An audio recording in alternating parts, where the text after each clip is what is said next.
ಲೇ ರಾಮ, ನೀನು ಹೇಳಿದ್ರೆ ನಿಮ್ಮವ್ರು ಕೇಳ್ತಾರೆ ಕಲ್ಲ. ಅವ್ರ ಮನೆಯ ಕೆಲ್ಸಕ್ಕೆ ಸೇರ್ಕೊಂಡಿವ್ನಿ ಅಂತ ನಿಧಾನವಾಗಿ ಹೇಳು. ರಾಮವ್ರೆ, ನಮ್ಮರೆ ಅದು ನಾನು ಕೆಲಸ ಹುಡುಕ ಹೋಗಿದ್ದೆ ನಮ್ಮರೆ. ಕೆಲಸನಾ? ಹ್ಞೂ ನಮ್ಮರೆ. ಮತ್ತೆ ಸಂಬಳ ಏಟಿರ್ಬೋದು ಹೇಳಿ ನೋಡಮ್ಮ.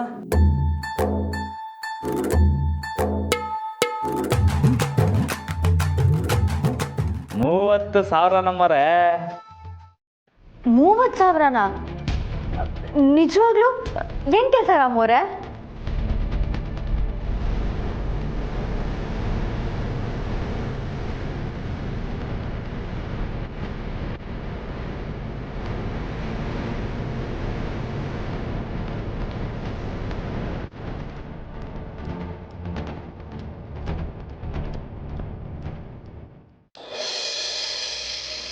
ಹಲೋ, ನಮಸ್ಕಾರ madam.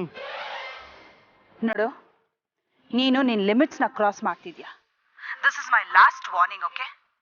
Right now you have to send my sister, otherwise straight away I am going to the police. Hello ಅಮ್ಮಿ, ಒಂದು ನಿಮಿಷ. ನನಗೆ ನಮ್ಮ ಸೀಮೆ ದಾಟ್ ಹೋಗ್ಬಿಟ್ರೆ ಬೇರೆಯವ್ರು ಮಾತಾಡೋ ಕನ್ನಡನೇ 1/4 ಗಂಟೆ ಬೇಕು ತಲೆ ಒಳಗೆ ಇಳಿಯೋಕ್ಕೆ. ಅಂಥದ್ರಾಗೆ ಪಟ್ಟ ಪಟ್ಟ ಪಟ್ಟ ಅಂತ ಚಾಟಿ ತಗೊಂಡು ಹಾಕಿದ್ರೆ ಹೆಂಗೆ ತಡ್ಕೋಬೇಕು ಮೇಡಮ್ ಈ ಬಡ ಜೀವ? ನಂದು ಎಲ್ಲಿ? ನಾನು ಅವಳ ಹತ್ರ ಮಾತಾಡಬೇಕು. ಮೇಡಮ್, ನಿಮ್ಮ ತಂಗಿ ಸಂದಾಗಿ ಅವರೇ ವೀರಪ್ಪನ ಕಿಡ್ನಾಪ್ ಮಾಡ್ಕೊಂಡು ತಗೊಬಂದು ಮಡಿಕೊಂಡಿದ್ರೆ ಹೆಂಗೆ ನೋಡ್ಕೊತಿದ್ನೋ ಅದಕ್ಕಿಂತ ಸಂದಾಗಿ ನೋಡ್ಕೊತಿದ್ದೀವಿ. ಈಗ ನಾನು ಫೋನ್ ಮಾಡಿದ್ದೇನಪ್ಪ ಅಂತಂದರೆ ನಮಗೆ ನಿಮ್ಮಿಂದ ಒಂದು ಸಹಾಯ ಆಗಬೇಕಿತ್ತು. ಏನು? ನಮಗೆ ಅರ್ಜೆಂಟಾಗಿ ಒಂದು ಕೋಳಿ ಬೇಕು. ವಾಟ್? ಅಯ್ಯೋ, ಬರೀ ನಮಗೆ ಮಾತ್ರ ಅಲ್ಲ, ನಿಮ್ಮ ತಂಗಿನೂ ಆಸೆ ಪಟ್ಟು ತಿನ್ನಬೇಕು ಅಂತಂದ್ರು, ಅದಕ್ಕೆ ಕೇಳ್ತಿದ್ದೀವಿ. ಮೇಡಮ್, ನಿಮ್ಮ ತಂಗಿ ಸಂದಾಕಿರ್ಬೇಕು ಅಂತಂದರೆ ಕೋಳಿ ಕಳಿಸಿ. ಎಲ್ಲಿಗೆ ಬರಬೇಕು? ಅರೆ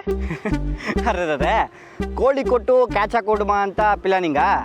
ಅದೆಲ್ಲ ಏನು ಬೇಡ, ನೀವು ಮೊದಲು ಕೋಳಿ ರೆಡಿ ಮಾಡ್ಕೊಳ್ಳಿ. ಹೆಂಗೆ ಬಂದು ಎಲ್ಲಿಗೆ ತಗೊಂಬರ್ಬೇಕು ಅಂತ ನಾವು ನಿರ್ಧಾರ ಮಾಡಿ ನಿಮ್ಗೆ ಹೇಳ್ತೀವಿ. ಫೋನ್ ಮಾಡ್ತೀವಿ. ಬಾಯ್ ಬಾಯ್.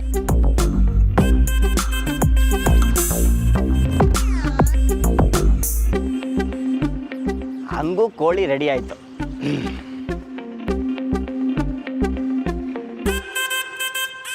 ಚಿಕ್ಕ ವಯಸ್ಸಲ್ಲಿ ನಂದು ಆಟ ಆಡುವಾಗ ಯಾವನೋ ಕೆಳಗೆ ಬೀಳಿಸ್ತಾ ಅಂತ ಅವನ್ನ ಕಟ್ ಹಾಕಿ ಒರೆಸಿದ್ದೆ. ಬಿಡಲ್ಲ ಕಣ್ರು, ನಿಮ್ಮನ್ನ ಸುಮ್ಮನೆ ಬಿಡೋದಿಲ್ಲ.